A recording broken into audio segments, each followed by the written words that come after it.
For today's video guys ay sasagutin natin yung comment ni Ma'am Agnes na ang sabi niya paano daw maglagay ng subtitle gaya ng Tagalog to English. Bali magsasalita po tayo ng Tagalog pero ang auto caption na lalabas ay English. Dalawa yung ituturo ko sa inyo. Una, paano maglagay ng auto caption katulad nito at saka yung pangalawa, paano maglagay ng auto caption from Tagalog to English katulad nito. At hindi ko na po patatagalin, start na tayo pagkatapos ng intro. Welcome to my channel, Edward Online TV. Una guys, i-install nyo lang itong Google Translate sa inyong mga Play Store. Tapos huwag kayong malito guys kapag marami kayong makita na Google Translate. I-install nyo lang kahit alin dyan, pwede yan.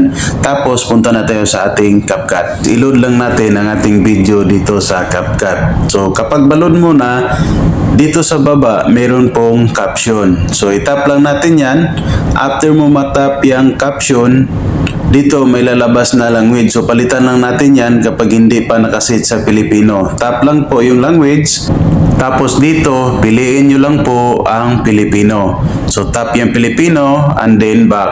Ang next step, pwede mo nang i-generate para magkaroon na ng caption ng ating video. Kapag ma-generate mo na, antayin mo lang na aabot ng 100%.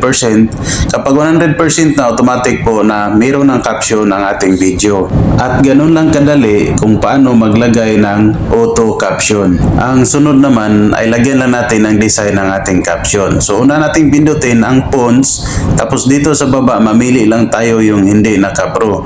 Then tap po.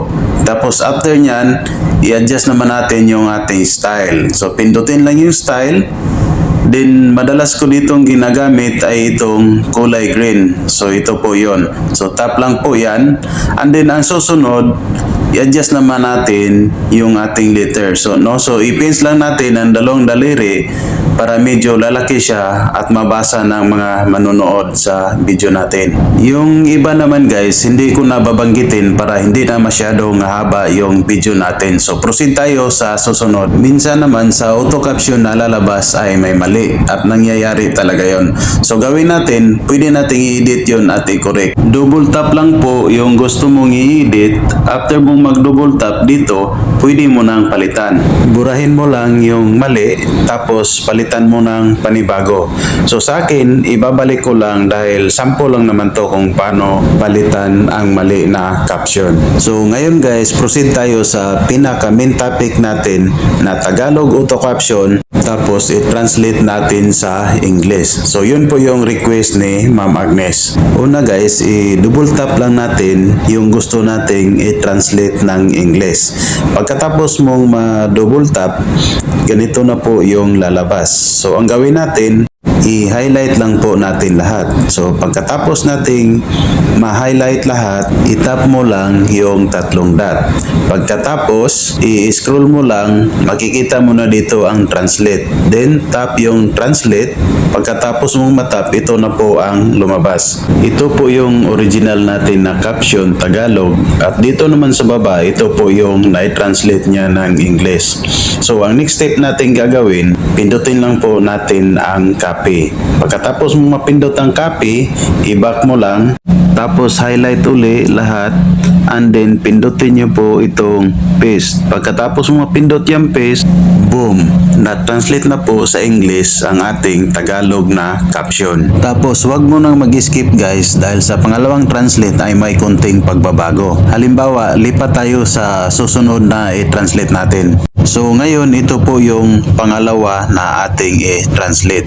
I-tap lang po ng dalawang beses, then after nyan i-highlight po natin lahat. Tapos ngayon guys, ang translate ay dyan na sa labas. Kanina nag-translate tayo, pinindot pa natin ang tatlong dot. Ngayon pindutin lang po ang translate, So ito yung lumang message natin na Tagalog at ito naman yung bagong translate na English. So ang next step na gagawin natin, tulad pa rin kanina, itap mo lang yung copy.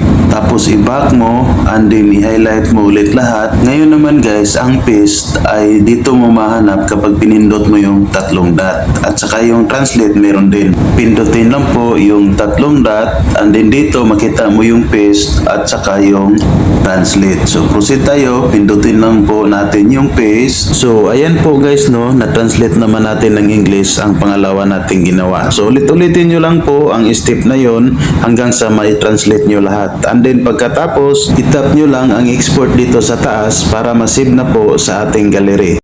Yun lang po guys, maraming salamat at kung may mga comment kayo or suggestion, huwag nyo lang kalimutang i-comment dito sa baba. At kung bago ka lang sa channel ko or napasyal ka lang dito, huwag kalimutang pindutin ang subscribe button. Thank you for watching and God bless. Thanks for watching Edward Online TV. Don't forget to like, share, and subscribe.